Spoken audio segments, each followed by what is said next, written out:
Hello, everybody. I apologize about the inconvenience and technical difficulties I had on this program tonight, but the Mad New Yorker, I just sent him the link. He should be here in just a minute. The show will go on. Appreciate your patience. Did not want to get 2026 started off on this type of lane or level, but it did. But we got through it. I didn't get frustrated. Got a lot to talk about. Mad New York will be here in just a few seconds. We'll take our first and only break. We'll be back here momentarily and hit the ground running here on the Real Sports Scope. Hello, Sports Scope followers. The program has seen tremendous growth since going 5 days a week. I just wanted to thank everybody for your cash contributions and sharing the program with friends and families. Just a reminder, if you want to contribute to the program, go to the Cash App, the cash sign, and Sports Scope. There are other ways to contribute to the program listed at the bottom of the screen. If you want to advertise on the program, go to sports, that is sports with an S, another S, scope, SKOPE, at gmail.com, just like it's listed at the bottom of the screen. Thank you and enjoy the program.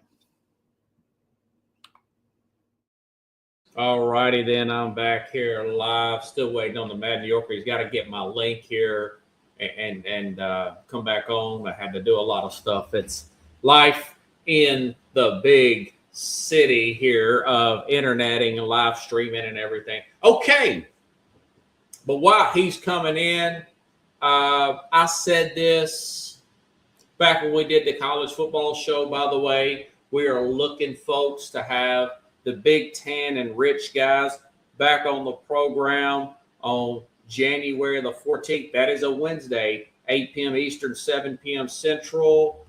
Get the guys back on the program. We're going to ask them, guys, what were you thinking picking Tulane over Ole Miss? Going back to the first round there. Hopefully the guys, and of course the Mad New Yorker will be back on as well. We'll see how that plays out. Rich says he thinks he's got the guys ready. Hopefully we will. We'll have a recap show. We'll pick the national championship game coming up on the 14th, which is a Wednesday. I think that is a week from this coming Wednesday, which is the 6th. Yes, time flies in the month of January. Get all bummed out during the winter time, but not really the month of January, other than the snow and stuff like that. It's February. It really bums me out because that's when football ends. You have the Super Bowl and everything, but college basketball is at a better place now, and the NBA is the NBA. You know, it's on its way back, I think. So, anyways, I did want to talk about the fact that I said that Miami has the team to do it. I did pick Ohio State to win that particular game, but I did pick Miami to beat A&M. They had the defense. Everything was about Carson Beck not making that big crucial mistake or just getting in the habit of throwing interceptions late. And let's see. I hope the Mad New Yorker got my link here. But anyways,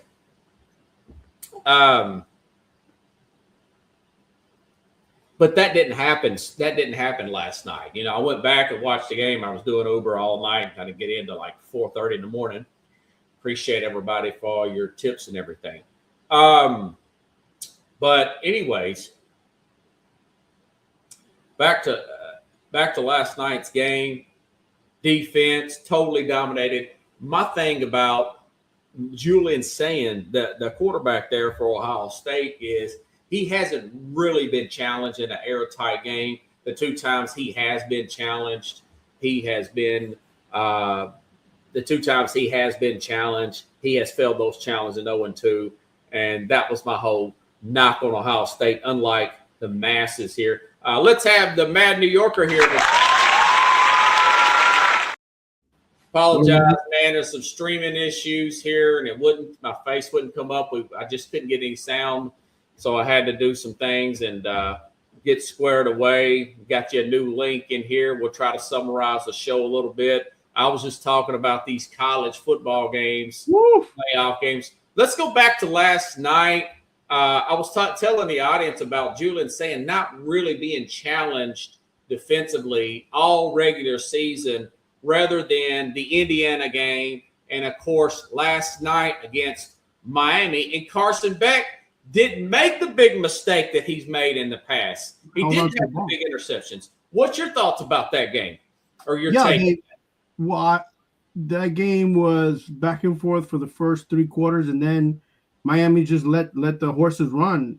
They got two running backs back there, and I guess that Cristobal, that's his little recipe there. His adjustment that he made, he saw that the defense was getting tired on the opposite side, so he just started running the ball. And like you said, Carson Beck, it didn't force him to make any mistakes. And even when he got sacked or he threw the ball, didn't get intercepted, and he didn't fumble. So 2 saving graces for them at that point, and they just controlled the clock. And it was tough to see that turn just happened, and there was no response. Like, it was just, so good for Miami. They did what they were supposed to do, and they're moving on, right? So yeah, Miami's going to move on. I wanted to note this: 0 penalties for Miami in that game. I mean, Cristobal had them offense, and his staff. I always got to credit the staff. A lot of it's not one man. You can even ask Nick Saban this, or even Bill Belichick, if he can humble himself to admit this. You need a team around you: offense, defense, special teams coordinators, and getting the players to buy in, listening to those post-game interviews. A lot of these guys are humble. They don't mind talking about their faith. This is nothing like the Miami teams we've known, and even the really good Miami teams, the Jimmy Johnson teams, Larry Coker, those guys, the early 2000s. Very humble guy. The leading running back is going to come back to college. He's building a very good. I wouldn't be surprised if they didn't win the national championship. I picked Indiana. You picked Indiana. I feel good about that. I don't know what you think about that game particularly, but Indiana was very what we thought they were. They're the balanced team. They're the most balanced team in college football.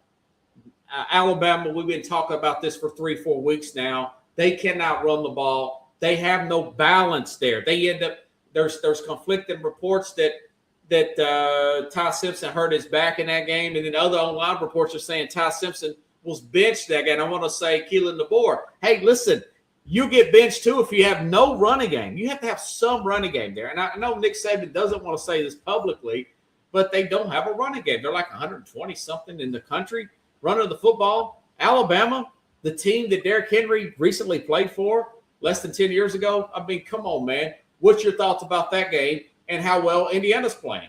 Yeah, mind you, they had Jacobs and then they had Derrick Henry. They had more than that. I mean, had Ingram. Yeah. So they had a few guys there, not just Derrick Henry. They had some big running backs there that a ton of them. Yeah, that played well in Alabama. A couple of them went to NFL. Jahmyr Gibbs went to Alabama. I mean, we could go on for a long time with those Alabama. But the fact that they couldn't make any adjustments on offense to even try to do something. Plus, that Indiana defense was swarming. They were all over the place, even when they didn't get rush for that team whatsoever, man. Yeah, I mean that's and they didn't. I didn't think they were deep enough, but I guess they have. They have more than I thought that we saw during the regular season. Measure up for an Indiana team to have, right? Yeah. And I was like, because I was like, well, maybe this is just they'll win this game, and then they don't have enough depth to go on. And then you saw in third quarter, fourth quarter, second string, third string guys come in, and you're like, man, these guys look just as fast and as big as the ones that just left the game. And these are 3 and 4 star players, but they didn't. They play to win the game, right? So and you got to play like you act like you've been there, but you still have to play the game. And I feel like Alabama, they was acting like they've been there before, but they wasn't playing the game. Like they got caught in the fact that they met an opponent that was willing and ready to step up. And I think that's harder to make adjustments to as well when you're not that deep. And like you said, you got your quarterback that's not doing well, and you got a few few things here and there, and it's like, but listen, Indiana's a team to beat right now, right? Yeah. So, they up and they're next. going to play Oregon, and this is why I picked Oregon to win this game. Is people were overlooking their defense. Right. I want to say they were second in the Big Ten. Yeah, Texas Tech got a lot of great players on defense. They bought some players. Kudos to Texas Tech for that. But the fact is that Oregon's defense was being overlooked, going against better competition. And they have a NFL quarterback there that is a potential NFL prospect. We saw that big-time win there, a total shutout by Oregon. Now they're going to play Indiana in the next round, rematch where Indiana went up to Eugene and beat them. What's your thoughts, though? Oregon really putting it to Texas Tech. Although Texas Tech defense kept them in late in that game. I watched that. I recorded this. I got in late last night, like early this morning, 4:30 in the morning. And they hung in there. And I'm watching this on delay because I was slept in so late. And I'm thinking, are they going to come back? Because it's like it's a 3-point game. It's a 6-point game. Right. Just that defense is really good, but they can only stay on the field so long for Texas Tech. What's your thoughts about Oregon, Texas Tech, man? Yeah, I felt like you said. I felt like there was a comeback. He was waiting for it, and they never it never really came to fruition. And you just sitting there thinking, wow, I didn't bet on this game, but I made a pick. But I'm like, man, you see these kids. Did you take Texas Tech, or I can't remember? No, I believe I picked Oregon. Oh, you did? Okay. Is that me or is that you? That's me. Hold on one second. Okay. Go ahead. You good? All right. Yeah, my bad. Say I can put you on. I can mute you, I guess. You a commercial break and whoa, wait! It's still happening. Mute me. Okay. So the Mad New Yorker, are you ready? You good? Okay. All right? You good now? Yeah, just got this. Right. I've been working on a few projects. One of them days, man. I couldn't get the freaking computer to come on right. But I didn't lose my cool today, so I'm already getting a year started off on the right spot here. We're getting on the right start, even though things happen, technical difficulties happen. And Happy New Year, everybody. Happy New Year. Happy New Year, Carlos. Also, I wanted to ask you on the air, of course, I know you probably will, but, I know you got a tight schedule. I was wanting to see, and I reached out to Rich for Big Ten and Rich to come on January the 14th, which is a week from Wednesday. That's the Wednesday before the national championship game, which will be on Monday, January 19th. Can you think you could come on and talk about, we'll recap these games and we'll talk about prediction with the national championship with the Big Ten and Rich guys?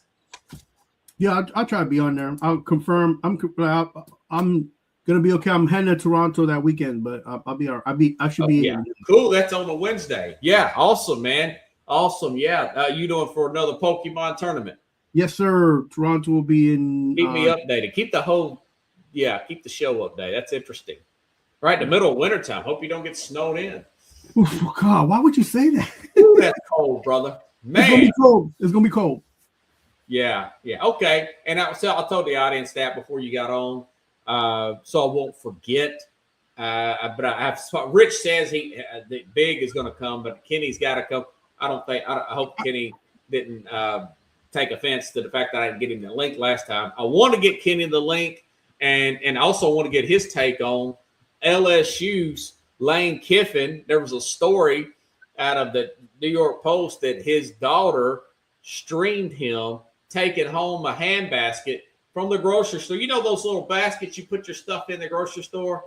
He said that they charge him for bags, and he accidentally took the basket home. He took the basket back. I've always complained to Walmart about not having those baskets out, but they said people take those home. I said, why would you steal that?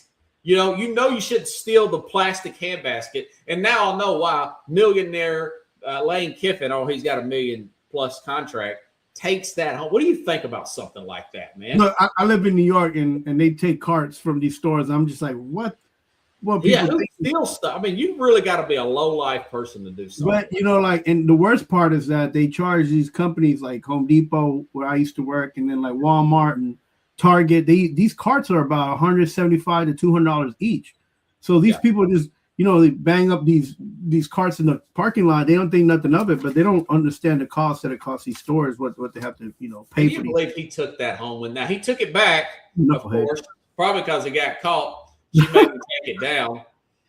But that just kind of, and I'm going to bring that up with the panel. That kind of shows you the guy's character or his lack of awareness. At 50, he's older than me and you, 50 something years old. I can understand that maybe if that's a student. I said a little bit gave Jameis Winston a benefit of the doubt when he took those crab leg home. But he's 20, 19. Yeah. At 51 or whatever, you have 41, 31. There's no excuse for that. You gotta have some decency, bro. I mean, I don't know. Quick question. Did you feel like towards the end of this run, Texas Tech's offense was just going less and less, less and less potent? Like the defense was just kept up, but it just felt like their offense was less and less. Right. Well, the thing is, the Oregon's defense was getting rested because look at the amount of plays Oregon was running, and it was wearing down the Tech defense, So the Oregon defense was rested. It was flying high, and that quarterback he can't get it done, but he's being sped up. They hadn't been challenged like that. That's right. They hadn't really played anybody. They lost one game, and I forgot who it was too, but in the regular season. But other than BYU, who they really beat. Now, we know that they got some NFL guys on that defense. They do. Yeah. That's legit. They bought them with the NIL fair and square, and kudos to them. They're still a good story, but one analyst picked them to win the national championship. And I'll say, the same thing with Ohio State. Where's their resume? Where's Julian Stayan's resume in these close games? He beat they put 14 points on Texas. And, Georgia put 35 on them? Texas 38 or whatever. The Mississippi State put on Texas. Julian Stayan hasn't really faced a really good defense. The two defenses he did, they lost. They lost both games. Same thing with the Texas Tech team. That being said, they'll make adjustments. Maybe this billionaire puts some more money into the offensive side and do what he's got to do. These games are getting more and more like NFL games. The Miami-Ohio State game, I felt like that was like an NFL game. It was a field position game, talking about like low turnovers, the proper play calling, not wasting any downs, punting, special teams, the whole chenille, kicking game. It's just not, you just can't overwhelm teams with talent. Those days seem to be few and far between, if not already gone. Yeah, just because of the NIL and transfer portal, it's spread out. I love it. Purists do not, but purists are purists. There's people that still want baseball to be played at 4 or 5 hours a game. I like the pitch clock. Yeah, and the commentary was funny at the end towards the third, fourth quarter, where the announcers was like, you think the FBS got it right, picking Miami to play Ohio, and having Miami. Yeah. And so they were making comments about that. Man. And I was just like, well, imagine if you had Notre Dame in there and and it was this whole conflict that they had, but we didn't know, and I guess we found out that picking Miami was a better fit for this tournament, and they're coming out and they're playing all out, and again, those two running backs. I love them running backs. That two running back system at the end of the third and fourth quarter. Who's going to stop those guys, man? Who's going to stop? They're quick, and Beck don't have to make that many plays. Beck is about 24 years old. His stock is up now, by the way. He makes some big NFL throws. He's going to be drafted in the first round. I don't know where in the first round. Robert, all those guys block. The wide receivers blocking, the tight ends are blocking. Yeah, Cristobal. Everybody's doing their job, man. It's awesome to see, but it's like I didn't want them to win. Right. Well, I'm okay with it. My man Frank here, who does I forgot Frank's. I forgot Frank's last name, but he does a show with Jack Hirsch, and he's telling me that it's going to be Ohio State no matter what. Blah blah blah. I said, Frank, they hadn't played Indiana yet, okay, and they hadn't played Georgia yet. And I told you and the guys on this program, that they had a hard path to get there between Miami, Georgia, and then Indiana or whoever. And I would be surprised if Miami didn't knock them out, because I've had Miami beating the A&M. I don't think any of you guys had that. No, I didn't. I saw Miami's team speed. I saw it on both sides of the ball. I saw Beck's potential and the fact that he's made big plays. He has the talent to make the big plays. He's been his own worst enemy. So, anyways, let's do a quick recap of the NFL last week and get this show moving. I'm not going to take too much time here since we started a little late, but let's see. I thought the San Francisco Bears game was really good. Frisco outscored. What do you think about this? Is this the best offense since Kyle Shanahan's been there with any quarterback that he's ever had? I think it is. I think this is the best team effort Kyle Shanahan has gotten through the season with injuries. Because massive injuries. 2 seasons ago, he had a team that was, in and out of the lineup. Those guys are in and out of the lineup. This is the best job, and kudos to Robert Saleh for being able to being fired, coming back, and putting this defense together with a bunch of puzzle pieces, man. He's just grabbing them and whatever fits, he's putting. And kudos to those guys coming in and playing and doing their job and doing better than good. So, it's almost great, but better than good, and they're competitive, man. And I thought the Bears were going to come in here and give them put the grind on them, and no, they both played hard. They both was going back and forth. It was fun to see. It was like you couldn't take your eyes off the game. That's for sure. And at the end, the 49ers prevailed, and then kind of felt bad for the Bears, but like the way that had to win that game.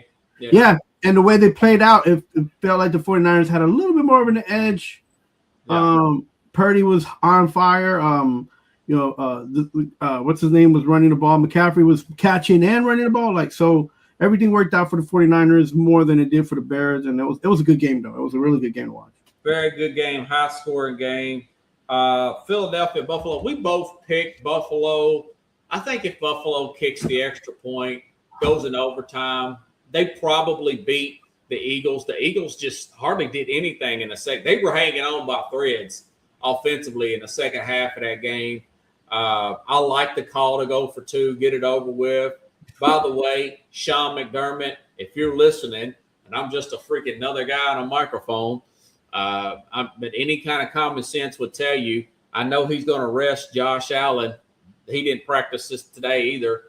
I think he should, but also I think he should rest those running backs, both running backs, Ray Davis, and, of course, James Cook, mainly James Cook, but also Milano and Joey Bosa, and try to get these guys to go on a run next week in the playoffs, since you can't win this division. Anyways, as far as the Eagles, I think they're probably going to be one and done. They look more and more like the team a few years ago. They're just too inconsistent offensively. They can't go that many downs and plays and quarters without getting first downs. Forget about scoring points. They're going to wear out in the playoffs. The right matchup, they're going to get beat. What's your thoughts about that game? In a nutshell, I feel like the head coach isn't doing his job. I feel like, don't they got a new offensive coordinator? Who, the Eagles? Yeah. Yeah, of course. Yeah, their OC is the head coach of the Saints, which he's actually doing pretty good right now. Yeah, and I feel like, if they're not getting the plays done, he needs to take over the game. He's been there for the last The head coach? Yeah. Okay, yes. This would be this position. This is why you are the head coach, right? It's Sirianni be like, you know what?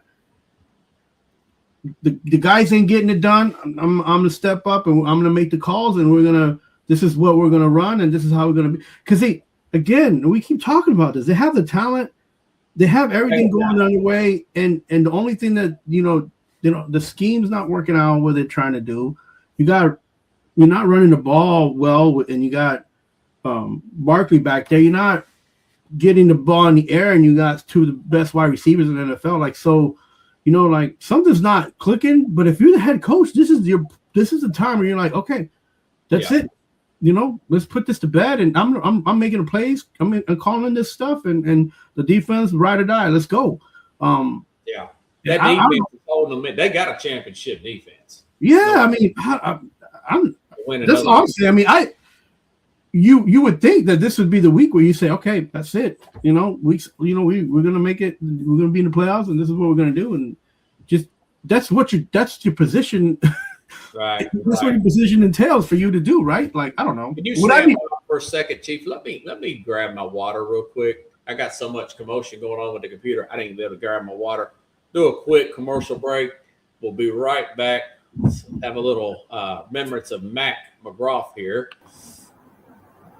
I'm Mac, CEO of National Streaming Sports and host of the Mac and Jack Sports Show. You're watching the Sharp-Dressed Man and the Big Story Breaker, Robert Butler, on SportsScope, Monday through Friday at 8 p.m. Eastern on National Streaming Sports. Thanks. I'm Mac. All righty. Love you, Mac, but I know you're looking down on us. Okay. Now, any more thoughts about Buffalo? Can you hear me? Yeah, I can hear. What about Buffalo potentially resting our starters next week and potentially going on the run in the playoffs as a wild card? Well, they have to do something because, this is the first time I picked them to win and they lose. Yeah. But, What do you think, though, if they kick that extra point? Going overtime, they probably win that game. But to be honest, Robert, this game, they had the whole game to score 2 or 3 touchdowns, and they didn't do it. Yeah. And they're going against the elite defense, Yeah, but that defense was the only reason that Philadelphia won that game because their offense wasn't putting up points. So, this game shouldn't have been as close as it was, but it went Philly's way, and I feel like now Buffalo, like you said, Buffalo should do the best to rest their players and just wait out the game and make sure that when they play the next round and they're in the playoffs that they're ready to go. But you can't make these decisions in the playoffs, man. I don't know. This coach, I feel like this is his last run, man. He's on the hot seat. He needs to do something. So yeah, that's true. And I'll say this: if they go one and done, I said this a few months ago. I'll say it now.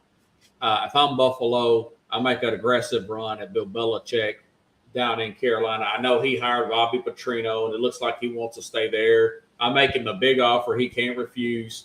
Maybe pair him with Brian DeBall and bring these guys back to Buffalo. You've seen where Jackson Dart's play has went downhill since the ball has left. Scheme is a big deal, man. Scheme is we've seen this with the Eagles. You have to have the proper scheme. Offense looks easy. We're watching TV. Oh, they're just running the ball. We don't know like the other moving parts. We don't know what that offense is doing in response to the defense because on TV we can't see that. We can't see the coach's tape. We don't know where the safeties are, any of that stuff. It's much more complex than it looks on TV, and we can see that. So we'll see how that game plays out, that situation. I think it's going to work out as a blessing in disguise, and I think Buffalo's going to go on a run.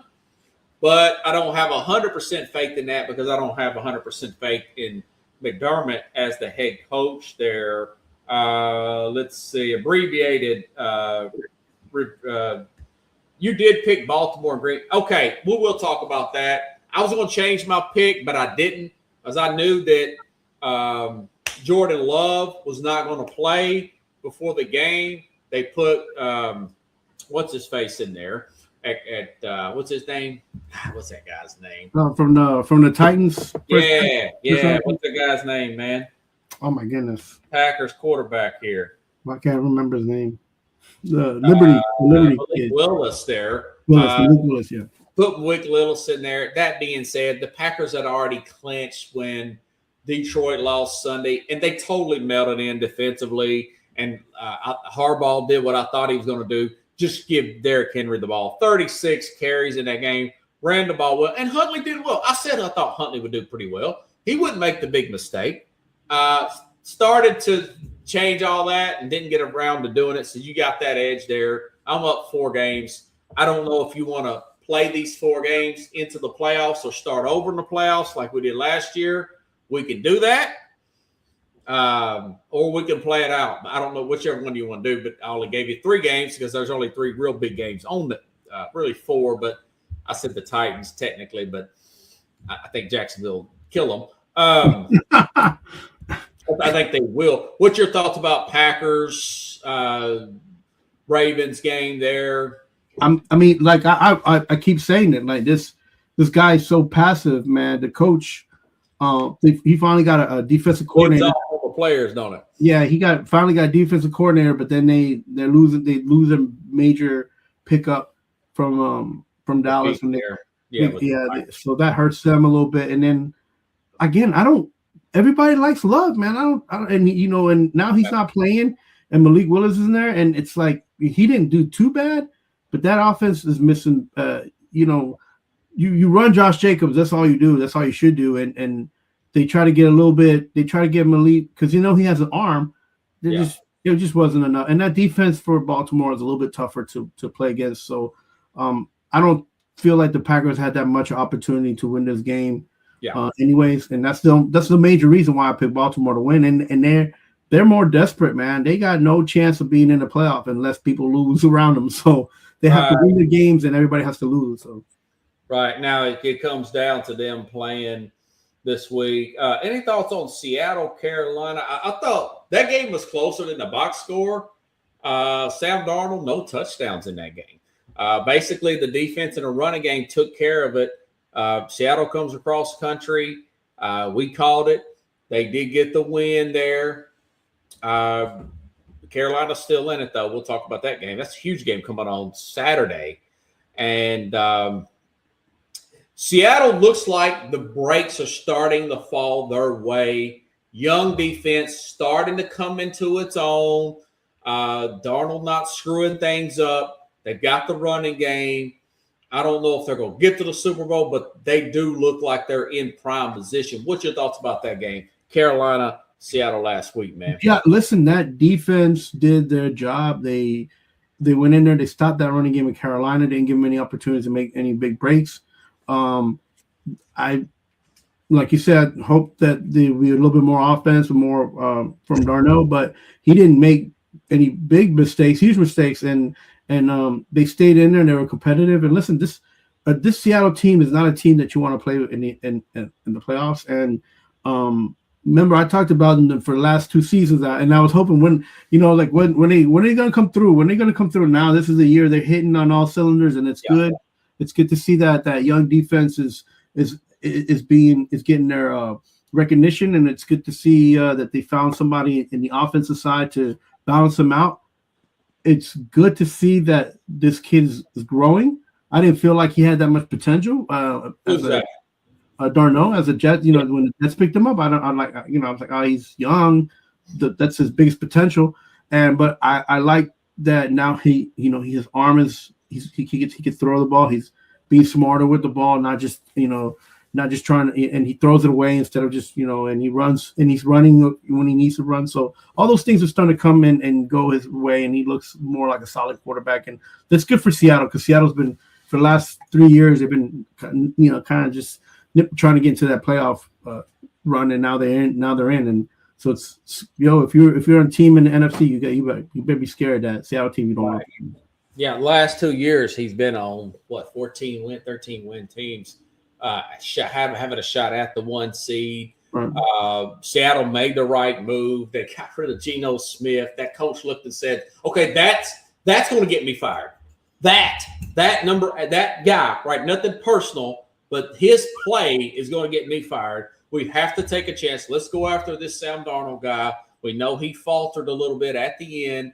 Right. We saw the whole season. He kicked our butt, and which he did. He went up there last year and beat Seattle, if I'm not mistaken. Yeah, he had a big drive last year when he was with Minnesota. You remember that, right? Yeah, and when they picked this guy from Michigan, I was like, you're going to replace a rookie that didn't throw the ball much. And McCarthy, yeah. And then he got that knee, and everything just fell apart from Minnesota from there. But listen, someone's trash is another person's treasure. Absolutely. So, and he wasn't trash. Remember, he had an MVP season going until like a while, week 5 or 6 apart against Detroit. And both yeah. So I mean, hey, look, Seattle's where they're at now, and they're a scary team to play, man. Yeah, they're a scary team to play. That leads us to this week. Okay, there's technically we don't want to talk about the Giants and the Raiders. No, I'm kidding. No. Okay, well, I was going to say that the Giants got the win. The Raiders. It looks like Mendoza is a Raider. I mean, look how good Mendoza's playing. Look how much the Raiders need Mendoza. Can't you see him and Brady working together in the offseason to get better? I mean, I could see that coming together pretty well for them. Giants. I noticed that Abdul Carter's playing better now. Somebody just needed to get in his rear end and say, listen, you're not entitled to this. This is a privilege that you've earned, but now you're pushing yourself out of the door. Now he's playing some of the best football he's played all season. Kudos to Abdul Carter.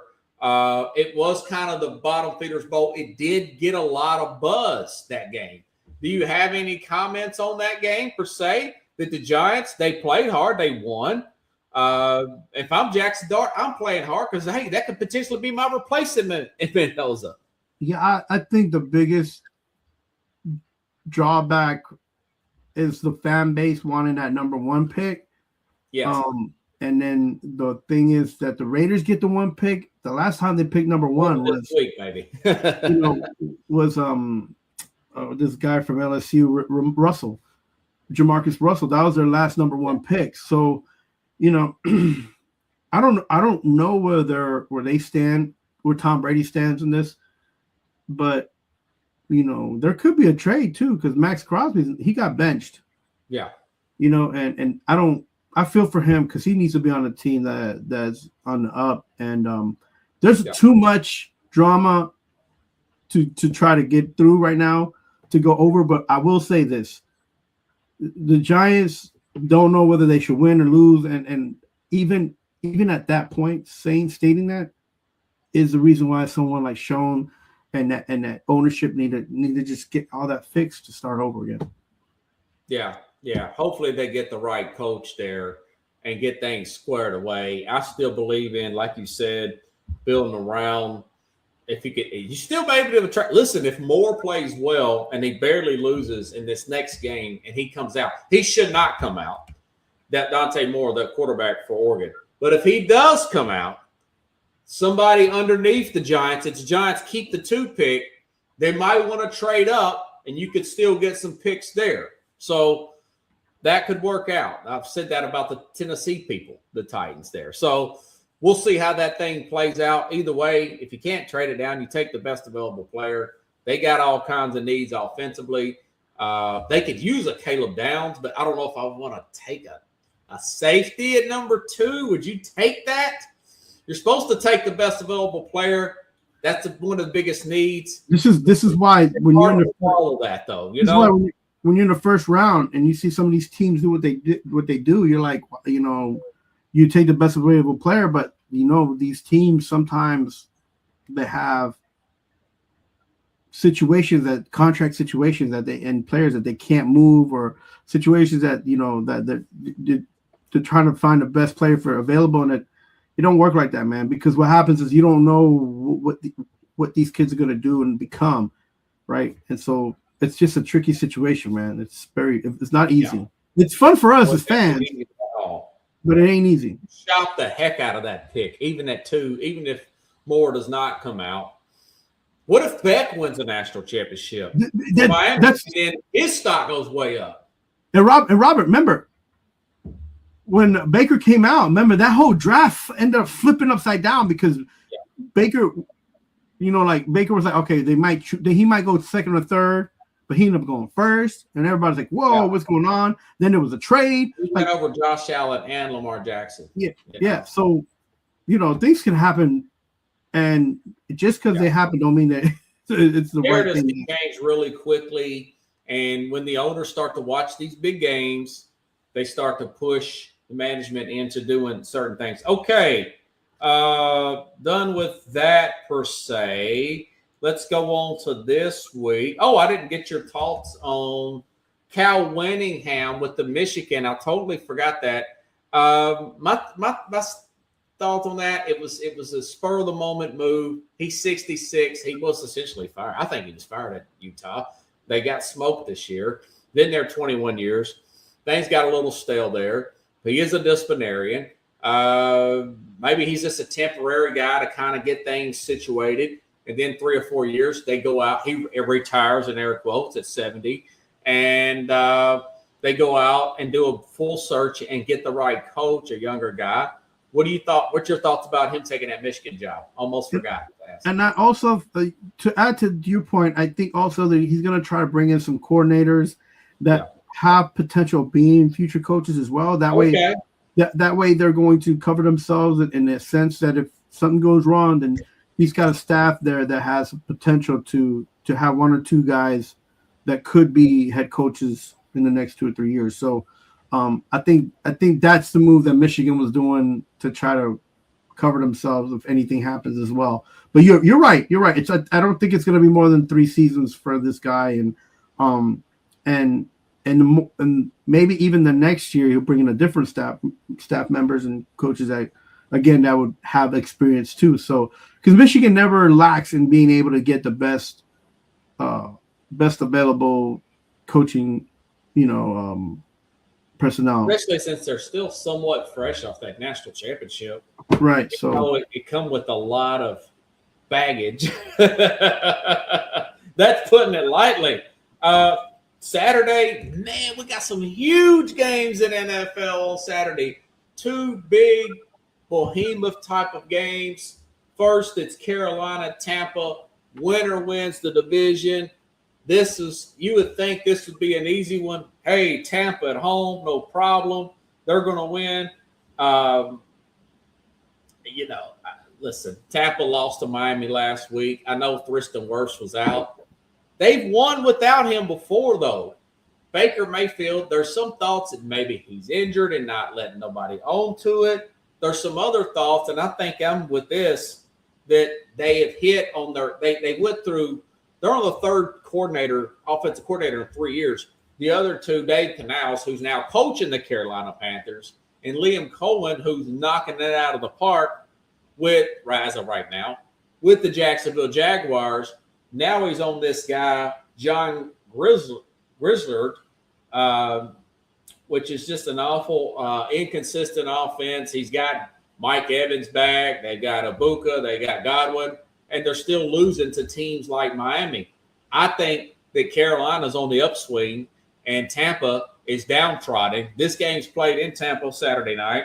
It's a 3-point Tampa favorite. But I like Carolina to sneak in there and win this game and win this division 24-21. What do you think about that game late Saturday afternoon? I feel like this game is going to be more on the head coach. That defense has given up too many points towards the end of the game. Yes. Everybody's talking about that. And I feel like he's going to make sure that in this game, that defense is going to be a little bit tighter. He's going to be dealing with a rookie quarterback. He's going to be dealing with 2 running backs. So his defense actually, the way it's formulated is for a running team. Are you talking about Carolina or Tampa? Tampa. I feel like Tampa.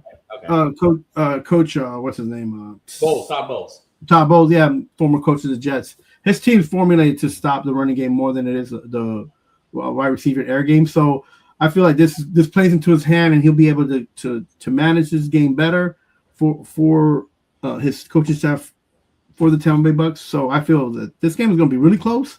I think you're right. I think it's going to be 27-24.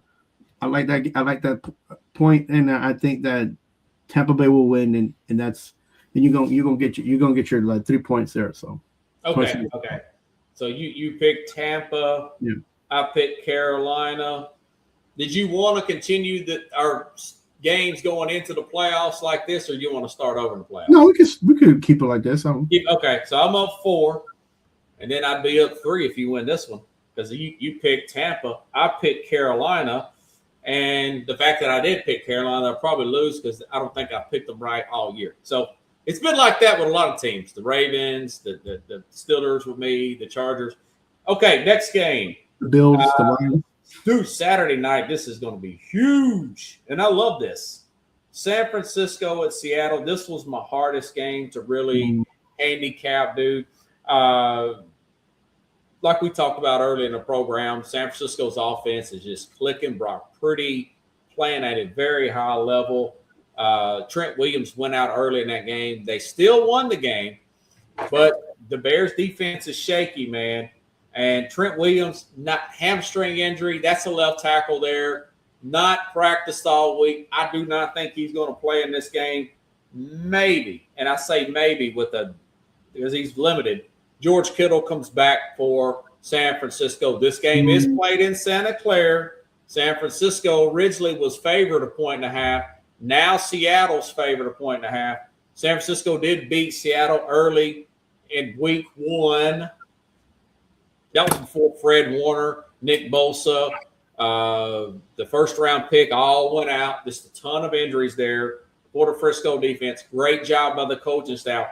But this is a lot of points they've been giving up, this San Francisco. We saw it last week against the Bears. I picked the 49ers, the San Francisco. I picked them to get to the Super Bowl this year. I hope I'm wrong, but I'm a realist. I'm looking at it through injuries, game by game. I think Seattle wins this game 30-20. Now, that being said, if only way they lose this game is Sam Darnold comes in there and coughs it up like a cat coughing up a hairball. He cannot make those big mistakes. I don't think he will. 30-20, Seattle will get that 1 seed. And it kills me to say that. What's your thoughts about that big game Saturday night? This is a true test for Seattle's defense. So why I say that is because they got to maintain Purdy and they got to maintain McCaffrey and make sure that those two guys don't get over 100 yards in the air and 100 yards in the ground. So saying that, and these guys are coming off of a win and being pumped up, and they're back in the West Coast. They might not be home, but they're close enough to smell the fresh sea air up there. They're on their same, they're on the same time zone at least, and they're really close to home. So I feel like this game they're gonna just be ready to close up the week, close up the travel, and they're gonna run this. And this game is gonna be 28-21. Seattle's gonna win. Purdy's gonna cough up a couple interceptions. You can only be as good as he's been for so long. I feel like this is one game where he might not be so he'll be sped up in this game because the tackle's not there. Exactly. Yeah. So I feel like he probably will make some mistakes, but he usually is he's done pretty well keeping a clean sheet. But this defense is not that type of defense that'll give him that'll allow him to be clean. So he's gonna get dirty, and I don't think they're gonna be able to score that many points. Right. Yeah, he's gonna be sped up. Now I did note to myself here that Charles Cross, the left tackle, won't play again for Seattle, but he hadn't played in 2 weeks, and they got 2 W's. Now, could special teams play a part? Could Sam Darnold try to do too much and cough the ball? Possibly. I just don't see it happening. The key player for this game for Seattle is going to be Njigba. Yeah, he's going to have a big game. He's going to have a big game. Yeah, he's due. He's due for another big game. So, 140 yards and a touchdown, 8 catches would not be out of my prediction. Although if I'm San Francisco, I'll say somebody else beats me. I'm doubling him off the line of scrimmage. Well, they have a little bit of problems on the back end. San Francisco does. They got one guy that can cover craziness like crazy, and then the other guy. Yeah, they don't get sacks, though. That's the problem. So, yeah, when you don't get any sacks like that, and you're not getting any pass rush, Darnold could just run ahead and get yards on his own. And so they can use the running game that way. It doesn't look good for Frisco, but hey, listen, you got to play the game. Anything can happen. They can play above their heads. They played above their heads all year. And if there's rain, it changes everything, right? If there's rain and they have a consistent running game with McCaffrey, Yeah, if there's rain, and that changes everything for both teams. I think I don't know if it's going to be a rain. I don't think Santa Clara's got to have a problem, but it does rain there. And cold California winter day. Yeah, I mean, I don't think it's going to be an issue, but no, it was nice at the Rose Bowl today. The Rose Bowl looked nice, bro. It looked like they was playing in the middle of summer. A 40% chance Saturday, but it might rain, but they're used to it there. I mean, we'll see what happens. I said 30-20, but you never know. Both teams they're used to that because they play up there. It's in their division. Okay, the big one of the week here. Oh, by the way, technically, if Jacksonville wins, they're going to win the AFC South. They're a double-digit favorite over Tennessee. Does Tennessee have a chance against Jacksonville? I think Tennessee has a chance. They've proven that they can win against against a big team or even be competitive. So I think they'll be competitive enough to scare everybody watching this game. It might end up being, 32-27. Oh, wow. It might be one of those. Interesting for a half, and then I think Jacksonville will run out. Jacksonville should go in there and just wipe the floor with Tennessee. Yeah. But if they go in there and thinking that this is going to be an easy game, they're gonna regret that. There's some playoff implications for the Denver Charger game, but John Harbaugh has already said he's going to rest Herbert and rest some bruised players and guys that need healing and air quotes. So in other words, they're going to be doing what I said Buffalo should do with all the starters and let them just rest up and go. So that I don't think that's going to be worth talking about. That's just like a little tidbit on that game. Okay, now the big one of the week, Sunday night, the Sunday big one. I think the biggest game of the week is that Seattle San Francisco game. But this is second. This one's second. Baltimore, Pittsburgh today, folks. Lamar Jackson, full participant. I read up on that. Todd Monken said this is the best he's looked in a while. That's the offensive coordinator for the Ravens. Meanwhile, the Steelers lost last week to Cleveland. That was their Super Bowl because DK Metcalf, that really hurt San Francisco, or that really hurt the Ravens. Plus, their Washington, their tight ends out. They're going to have to rely on Freiermuth. Now, they got their second receiver, got injured last week. He's supposed to play. This guy named, I think his name is Calvin Austin, number 2 receiver. Kind of a young guy. There's a little bit of trust there. It's getting a little better as the season went along between him and Rodgers. And TJ Watt, puncture lung, he might play. He might come back. So that's going to help the Steelers. But overall, the Ravens, Lamar Jackson, full participant. I think his fresh legs, the fact that he did not play last week, he's going to be able to convert third downs. I like the Ravens to win this game, 27-17. They pull away late and win by double digits. It's going to be played at Pittsburgh, and they get away with Bush League plays at home. They're going to play their guts out, but I think they'll run out of gas in the second half. What's your thoughts about Ravens Steelers? This Sunday night game will definitely depend on the running game for the Steelers. If they get a good running game from their running back, who's very, how am I say, he's very inconsistent. But then again, that line is kind of iffy too. If he could get going, then Rodgers can be free. And what I mean by that is that he can make those throws. He could do things that because he has a running game he can depend on. But if that defense comes in from the Ravens and stops that running game from the Pittsburgh Steelers, that Rodgers ain't gonna do nothing but throw the ball out of bounds because he feels like his age is creeping on him now. You could see him. He's clocking. You see him kind of just do a double shoulder. He's doing no look passes because he doesn't even he wants to get rid of the ball. He doesn't want to get hit. So this all depends on if Pittsburgh get the running game going. If not, What's your Kudos. prediction? I think the Ravens are going to win this. This one's going to be close.